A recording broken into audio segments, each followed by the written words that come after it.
يا مساء الفل على أحلى متابعين في الدنيا. وحشتوني جدا من القصة اللي فاتت. قبل ما نبدأ قصتنا، يلا بينا نصلي على النبي. اللهم صل وسلم وبارك على سيدنا محمد. واللي أول مرة يشوف قناتي ما ينساش يشترك فيها ويفعل الجرس على الكل علشان توصلكوا كل قصصنا. وقصتنا النهاردة للكاتبة الجميلة أميرة عبد الله. ويلا بينا نبدأ قصتنا. كانت ميار طالعة من الكلية ولقت حسن مستنيها عند سور الجامعة، وراحت ناحيته بخجل وهي بتقول: صباح الخير. كده مش أصول على فكرة يا باشمهندس. انت قايل لماما انك هتوصلني في طريقك كل يوم حد، بس ليه بقى جاي النهاردة؟ هو احنا لسه الأربع؟ على فكرة بقى، أنا هقول لها ومش هعمل حاجة غلط وأخبي عليها. أولا صباح الورد على أجمل وردة في حياتي. تاني حاجة بقى، أنا آسف يا فندم على الاستعباط ده، لكن لما تعرفي أنا جايلك ليه النهاردة هتعذريني. أنا ما قدرتش أستنى لحد ما ترجعي البيت وتعرفي من غيري. إذا كان كده ماشي، احكي بسرعة لحسن بتوتر من المفاجآت. بص يا ستي، أول مفاجأة هو إني خلاص اتواصلت مع باباكي واتفقت معاه إن أقرأ فتحتك بكرة مع مامتك وخلانك. ميار عينيها لمعت من الفرحة. يا الله، أخيرا يا حسن، أخيرا هنتخطب. لا لا لا، أنا ما قلتش هنتخطب. خدي بقى المفاجأة التانية، هنتجوز في خلال شهرين بس. ميار استغربت جدا. شهرين؟ إزاي يعني؟ أنت مش كنت قايل لي هنستنى سنة تكون يعني كونت نفسك؟ أنا بابا مجهزني الحمد لله من كل حاجة وجاهزة للجواز، بس أنت ظروفك لسه شوية. ليه الاستعجال؟ ما هو هنا بقى يجي دور المفاجأة اللي بسببها هنتخطب بكرة ونتجوز بعد شهرين. وفي عز حماس ميار بالمفاجآت اللي عمالة تهل عليها، وأول ما عرفت بالمفاجأة التالتة ضاعت كل فرحتها وملامح وشها اتغيرت. وقالت لحسن: أنا آسفة يا حسن، مش موافقة على الكلام ده. ربنا يصلح حالك، ما حد أحسن مني. وسابته ومشيت من غير ولا كلمة زيادة. ورجعت ميارة على البيت وهي حزينة وزعلانة وهموم الدنيا كلها فوق راسها. وقبل ما تطلع البيت شافت أخوها إبراهيم، واللي كان في تالتة ثانوي، واقف مع ولد على الناصية. راحت مسكته من إيده وقالت له بشدة لكن بصوت واطي: امشي قدامي حالا على البيت. إبراهيم كان بيبجح فيها: مش جاي معاكي، أنا واقف مع صاحبي. انت هتتحكمي فيا في وقفتي في الشارع كمان ولا ايه؟ كلمة واحدة ومش هكررها تاني يا إبراهيم. أقسم بالله لو ما مشيت قدامي على البيت وبكل أدب لانزل تلطيش فيك بالأقلام قدام الناس وقدام صاحبك كمان. إبراهيم اتحرج جدا من صاحبه. هلا وعلى ايه؟ يلا بينا على البيت أحسن. وخدته وطلعوا على البيت. وأول ما دخلوا من باب الشقة إبراهيم قال: أنا مش فاهم، انت ليه بتعملي كده معايا؟ ليه دايما مصممة تصغريني؟ خدتيني من ايدي في الشارع غصب عني كأني عيل صغير. هو انت مش واخدة بالك اني بقيت شاب واطول منك ولا ايه؟ والشاب اللي بقى اطول مني ده مش المفروض يكون راجل وقد المسؤولية؟ انت في تالتة ثانوي يا استاذ، يعني السنة اللي هتحدد مصيرك الجاي كله. تقدر بقى تقولي عمر اللي كنت واقف معاه ده هياخدك خطوة واحدة لقدام ولا هيرجعك 10 خطوات لورا؟ ده واحد فاشل وكل شغلته اللف في الشوارع والقعاد على القهاوي، وأهله لا مدورين عليه ولا سائلين فيه. بس أنا ما عملتش حاجة غلط، أنا يا دوب كنت واقف معاه شوية، ما جراش حاجة يعني، الدنيا ما تهدتش. يا فرحتي بوقفتك معاه، ما هو هيشبهك وسمعتك هتبقى من سمعته، والمرء على دين خليله. تاني مرة لما تقف مع حد ولا حتى تسلم عليه فكر الأول هيشرفك ولا هيعرك. اتفضل يا أستاذ على أوضتك، ذاكر وشوف دروسك. حاضر يا أبلة ميار، أنا آسف. وأول لما دخل أوضته ميادة أختها اللي كانت في تالتة إعدادي طلعت من أوضتها وهي بتقول: الحمد لله على السلامة يا أبلة ميار. أنا كنت عايزة أطلب منك طلب كده بس خايفة تكسفيني زي كل مرة. اتفضلي يا ميادة، عايزة إيه يا حبيبتي؟ كنت عاوزة أخد مصروفي بالأسبوع زي زمايلي. أنا الوحيدة اللي بستنى كل يوم أخد مصروفي، وبصراحة الموضوع ده مضايقني جدا. وطلعت أمهم من المطبخ وهي بتقول: كفاية بقى يا ولاد، سيبوا أختكم في حالها. روحي يا ميادة، خدي اللي انت عايزاه يا حبيبتي من شنطتي، وسيبي أختك ترتاح. دي دلوقتي عروسة ومش فاضية للكلام الفاضي ده.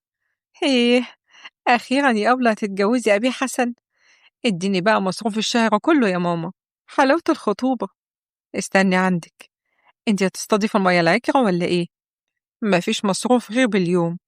وبالنسبة لصحباتك اللي انت زعلانة علشان ما بتاخديش مصروف بالأسبوع زيهم، مش دول بسنت وهجر اللي بياخدوا فلوس الدروس ويروحوا يخرجوا مع شباب؟ بصي، طبعا أنا مقدرة سن المراهقة اللي انت فيه وإحساسك بالفضول تجربي اللي هما بيعملوه، بس لو شفتي حلمة ودنك مش هتلاقي فرصة تعملي اللي هما بيعملوه. اتقي الله وشوفي حد عدل تقلديه. يو بقى، هو كل حاجة تحكمات تحكمات؟ أيوه هو ده الموجود. ولو مش عاجبك اشربي من البحر. يلا نجري على أوضتك وشوفي اللي وراكي، واعملي حسابك هدخل عليكي فجأة في أي وقت. لو ما لقيتش الكتاب لازق في وشك هتتحرمي من المصروف الشهر كله. ميادة دخلت الأوضة وهي متعصبة وبتدبدب في الأرض. جرى إيه يا ماما؟ هي أي حاجة كده يعوزوها تعمليها لهم على طول من غير ما تشوفي إيه اللي ورا طلباتهم؟ ما تركزي معانا شوية يا ماما الله يكرمك. خدي بس تعالي كده، اقعدي ارتاحي. هو احنا في ايه ولا في ايه؟ احنا فيك انت دلوقتي. حسن قالك على ميعادنا بكرة؟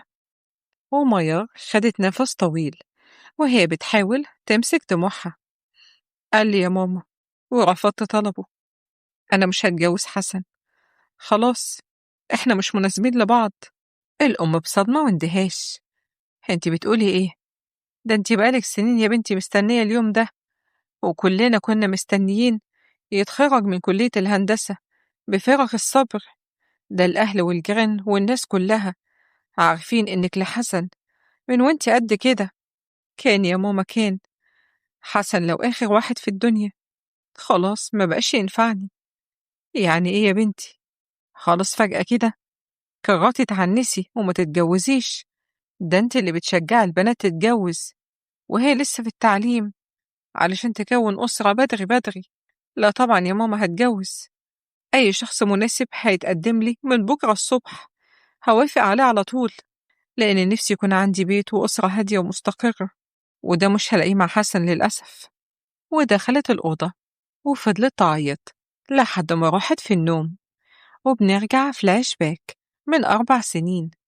كانت ميار وأخواتها قاعدين حوالين السفرة بيذاكروا ويكتبوا واجباتهم، وفجأة لقيت أبوها داخل عليهم فرحان وهو بيقول: يا ميسة، يا ميسة تعالي، أخيرا ورقة قبل وهسافر وهجيب لكم كل اللي بتحلموا بيه. والأم فضلت تصغرت: يا فرج الله، أخيرا يا كارم، أخيرا هتسافر؟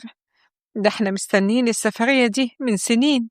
يا ولية وطي صوتك، خلينا ندير على شمعتنا، بلاش حد يعرف إني هسافر غير بعد ما أمشي. يا أخويا سيبنا أفرح وفرح العيال، ده احنا كنا خلاص اتفقعت مرارتنا من غلو الدروس والمصاريف، خلينا نصرف براحتنا ونتدلع. كارم طبطب على كتف ميار: انت الكبيرة في غيابي يا ميار، لازم تخلي بالك من اخواتك. امك مهما كان طيبة وغلبانة، لكن انت واعية وشاطرة وفاهمة الدنيا كويس. ميار رغم ان هي كانت في ثانوية عامة بس كانت واعية جدا وناصحة. ما تقلقش يا بابا، سافر انت بالسلامة وما تشيلش هم اخواتي خالص. ورد محمد اخوهم الصغير: وانا كمان يا بابا عاوز بلاي ستيشن وموبايل جديد. طبعا يا ولاد، بابا هيجيب لكم كل حاجة ويدلعكم على الآخر. وردت ميار وقالت: حيلك حيلك انت وهو، مفيش حاجة بدون مقابل، اللي هيذاكر ويجيب الدرجات النهائية هو بس اللي هيجيله أي حاجة هو عايزها. وضحك كارم وهو حاسس بالفخر ببنته. اللي هتقوله ميار هو اللي هيمشي، هي أضرب مصلحتكم، واللي هتبلغني إنه مجتهد وبيعمل اللي عليه هو اللي هجيب له طلبه. ومن هنا بدأت الحكاية، من ساعة لما كارم سافر وميار هي اللي شايلة كل إخواتها وتصرفاتهم فوق راسها، لأن أمها شخصيتها ضعيفة جدا معاهم. ده غير اللي حصل لها لما بدأت تشوف العز بعد ما جوزها سافر وبقى يبعت لها فلوس. كانت ميار قاعدة بتذاكر وصابح عندها امتحان ثانوية عامة، بتبص في الساعة استغربت وقامت تبص تشوف أخوها محمد جه ولا لسه. فقامت تسأل أمها: فين محمد يا ماما؟ هو جه من الدرس ودخل أوضته؟ وميسة وهي بتحط مانيكير في رجليها: لا يا حبيبتي لسه مرجعش، زمانه جاي. ازاي يا ماما لسه مرجعش؟ المفروض يكون هنا من نص ساعة فاتت، أنا هنزل أشوفه فين. يا حبيبتي أكيد مع أصحابه أو راح في حتة، ما تشغليش بالك. ماما انتي ما بقيتيش مركزة خالص غير في اللبس والمانيكير، الولد أكيد بيعمل حاجة غلط علشان شايفك مشغولة ومش مركزة معاه، ولا هتحاسبيه إن هو اتأخر. نزلت ميار من شقتها وفجأة شافت محمد أخوها واقف مع اتنين أصحابه في بير السلم وماسكين نص سجارة، زي ما يكونوا لاقيين حد رميها ولع وقالوا يجربوها. وميار شهقت من الصدمة: خبركم اسود ومنيل، انتوا بتعملوا ايه؟ والله لا اقول لاهاليكم. ورد واحد منهم وقال: لا والله يا ابله ميار احنا ما عملناش حاجة، ده محمد اللي قال لنا يلا نجرب. محمد؟ ده انت ليلتك سودا يا محمد، يلا امشوا، كل واحد يمشي على بيته، ما اشوفش وشكوا هنا تاني. وانت بقى حسابك معايا فوق، يلا نجرب قدامي. وخدت محمد على الشقة ودخلت وقفلت الباب وهي بتقول: اللي انت كنت بتعمله ده بتشرب سجاير؟ انا ما عملتش حاجة، وانتي مالكيش عندي حاجة، انت كمان بتبجح فيا؟ هو انت علشان طلع لك شنب اعدادي معفن في وشك هتعلي صوتك عليا؟ لا ده انا اكسر عظمك دلوقتي. تعالي شوفي يا ماما ابنك كان بيشرب سجاير في بير السلم. سيبيه يا ماير خلاص ما تضربيهوش، هو مش هيعمل كده تاني، صح يا محمد؟ يا سلام، ببساطة كده موهبتك الزايدة دي هي اللي هتضيعه. بقولك ايه، حسك عينك تتأخر عن ميعادك مرة تانية، الدرس في الشارع اللي ورانا، يعني تيجي البيت في 5 دقايق، أكتر من كده هتتعاقب وهتتحرم المصروف. هو انتي بتعملي كبير عليا؟ أنا راجل وعارف أنا بعمل ايه. وعلى فكرة بقى، أنا هشرب سجاير وبراحتي، ولو عاوزة تروحي تقولي لبابا روحي، أنا ما بخافش، ومحدش بعد كده يقولي أعمل ايه وما أعملش ايه، محدش يقولي ذاكر تاني. آه، تمام، يعني معنى كلامك إنك عايز تكون صايع وبتاع شوارع. طب بقولك إيه رأيك بقى لو تطلع من التعليم أساسا، بلاش دروس ولا مدرسة خالص؟ إيه رأيك؟ اهدي بس يا منار، ما تحبكيهاش أمال، وما تقوليش لأبوكي حاجة، هو هيعقل لوحده، ما احنا مش هنقدر عليه، ده دماغه ناشفة. لو سمحت يا ماما سيبيني أتفاهم أنا مع أخويا، احنا مش هنغصب حد على حاجة يا محمد. لو مش حابب تتعلم يا حبيبي قولي دلوقتي حالا، وأنا وعدك من بكرة مفيش لا دروس ولا مدرسة ولا مذاكرة خالص. طبعا محمد فرح جدا زي أي ولد في إعدادي بيكون متمرد على كل حاجة ومش عاجبه أي حاجة. وبعدين قال: طيب خلاص بلاش تعليم، بس اوعي تكوني بتضحكي عليا، اللي يرجع في كلامه يبقى عيل. اه طبعا، اللي يرجع في كلامه يبقى عيل، والكل هيقول له يا عيل. وتاني يوم محمد صحي من النوم وكان فرحان وقعد يغيظ اخواته ان خلاص ما بقاش وراه مذاكرة ولا أي حاجة زيهم، ونزل الشارع فضل يلعب زي ما هو عايز. أما ميار فكانت في الامتحان، وبعد الامتحان عدت على عم فتحي الميكانيكي، قالت له كلمتين، وفي طريقها للبيت لقيت محمد طبعا زي ما كانت متوقعة، بيلعب في الشارع مع نفس العيال اللي كان بيشرب معاهم سجاير. فقامت واخداه من إيده وقالت له: يلا بينا يا محمد. يلا بينا على فين؟ هو انت ترجعي في كلامك معايا ولا ايه؟ لا طبعا، احنا على اتفاقنا، بس لازم تيجي معايا مشوار بسيط كده. وقامت ميار واخداه ورشة الميكانيكي وقالت له: من النهاردة ده مكانك وشغلك، طالما مش هتروح المدرسة ومش هيبقى معاك شهادة تشتغل بيها، يبقى تتعلم لك صنعة تنفعك من دلوقتي. ومحمد بفرحة: وطبعا الفلوس أنا اللي هاخدها، هتكون ليا لوحدي ومش هتاخدوها مني. لا طبعا يا حبيبي، ده هيبقى شغلك وتعبك، ولو التزمت أكتر هديلك فلوس أنا كمان. يلا بقى شوف شغلك وركز قوي مع عم فتحي علشان تتعلم منه بسرعة، لأن من هنا ورايح خلاص ده مكانك. ومشيت ميار وهي بتغمز لعم فتحي علشان يعمل اللي اتفقوا عليه. وآخر اليوم محمد رجع البيت وكان معيط، هدومه كلها مقطعة ومتلحوسة من شحم العربيات. وقعد يقول: أنا مش عايز أروح الورشة تاني، أنا خلاص حرمت، يرجعوني الدروس والمدرسة تاني. ليه بس كده يا محمد؟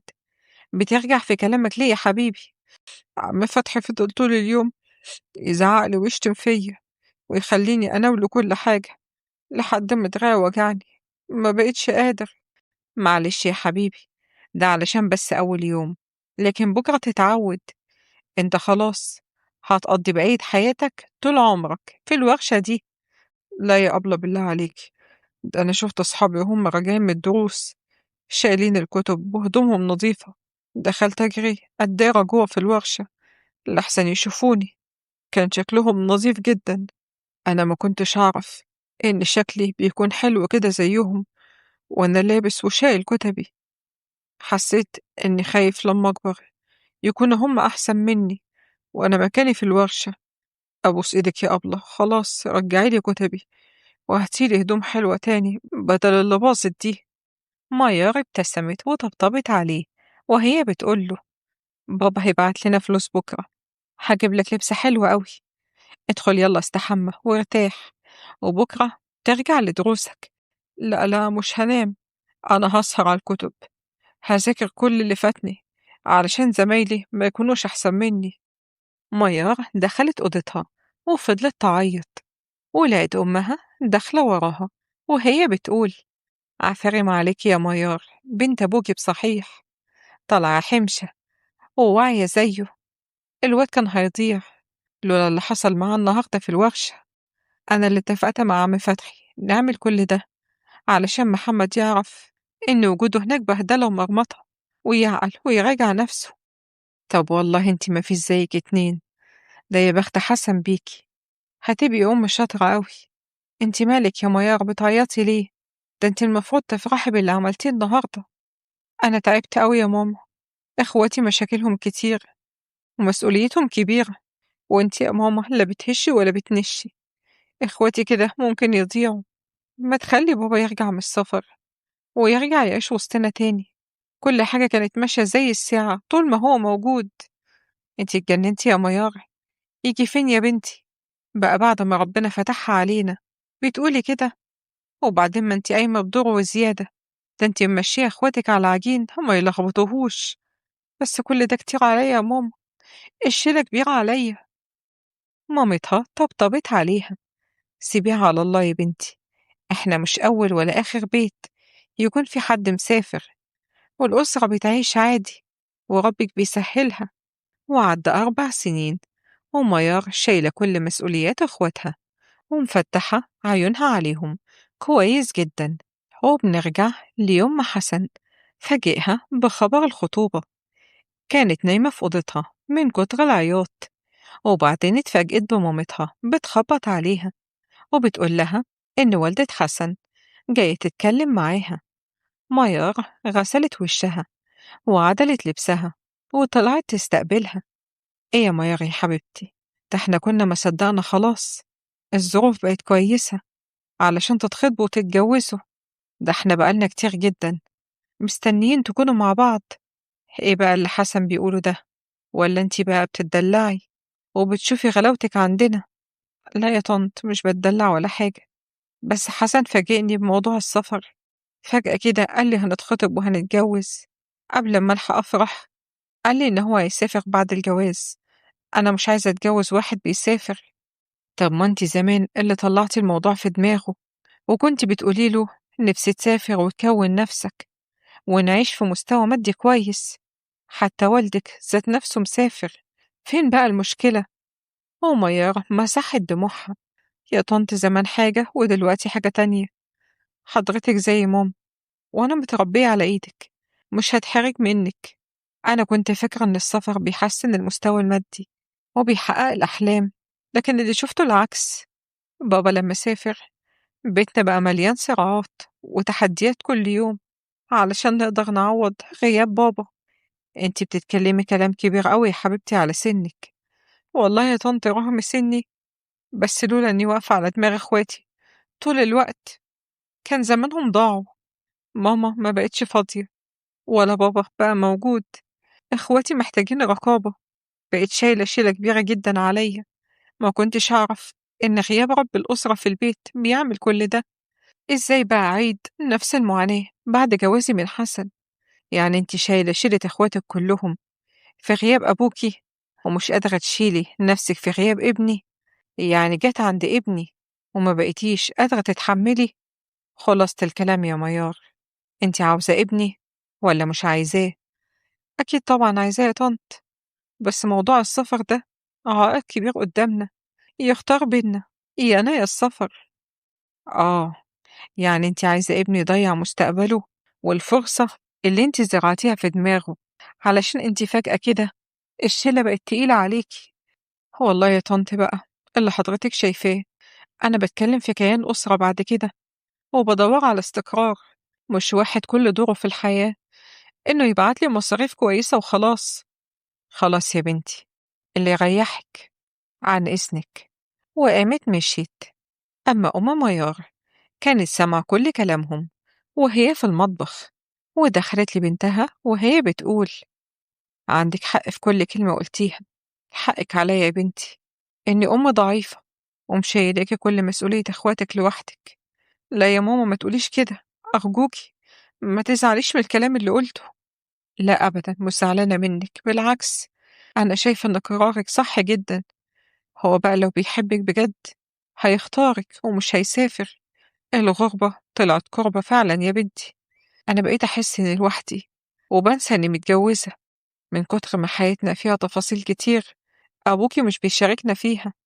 بقى غريب عننا للأسف، مش قادر يكون له كلمة على إخواتك وهو مش موجود. كل الشيلة عليك انت لوحدك يا ضنايا. صدقيني يا ماما، أنا مش متضايقة أبدا من مسؤوليتي تجاه إخواتي، بس مش ده البيت اللي بتمنى يكون عندي لما أتجوز. أنا بحلم ببيت كله هدوء واستقرار، وولادي يحسوا بالأمان والفرحة بمجرد ما يسمعوا فتح أبوهم لباب الشقة. أنا استحملت كتير وأستاهل عوض لتعبي عن كل ده.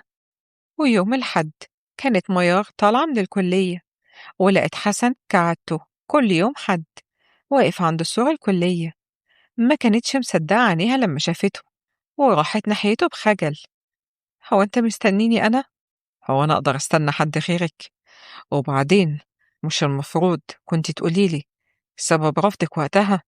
إزاي يعني ترميلي قنبلة في وشي بإنك رفضاني وتمشي؟ أعمل إيه يا حسن؟ ما أنت اللي فاجئتني وضيعت لي فرحتي. بقى بعد كل المعاناة اللي بحكي لك عليها طول الوقت اللي بعانيها مع أخواتي عايز نعيد نفس المأساة؟ بصراحة أنا فكرت كويس ولقيت إن كلامك صح. أنا مش عايز ولادي يبقوا أغراب عني، وكل علاقتي بيهم في غيابي تكون التليفون، ولا إني مبقاش حاضر تفاصيل كتير في حياتهم. مش فاهمة، يعني أنت بعد تفكيرك ده كله وصلت لإيه؟ وصلت لإن عمري ما هلاقي زوجة مثالية زيك وأم هايلة. ولو السفر هيحقق لي طموحي، فأنا كل طموحي هو إني أعيش جنبك. اعمل حسابك هنتجوز برضه خلال شهرين، بس عمري ما هسافر أبدا وأسيبك. وفعلا ميار اتجوزت هي وحسن، لكن عمرها ما قصرت مع أخواتها وفضلت ممشياهم زي الألف وخايفة على مصلحتهم لحد ما كلهم كبروا واتخرجوا واشتغلوا وبقوا على وش جواز كمان. أما كريم أبوهم رجع من الغربة بعد ما وصل للسن اللي خلاص مش بيحتاجوه في الشغل هناك. رجع وسط أهله ومعاه ثروة كبيرة، لكنه كان حاسس إنه غريب عنهم. حاجات كتير لا حضرها ولا شافها معاهم. حس إن الغربة سرقت كتير أوي من عمره. علشان كده رسالتي ليكم النهاردة: ما تدوروش على المظاهر. أوقات المظاهر بتكون فرصة كويسة لبعض الناس، لكن مش شرط تكوني زيهم. دوري على المناسب لحياتك انت وبس. ولحد هنا بتكون خلصت قصتنا. استنونا في قصص تانية كتير. باي باي.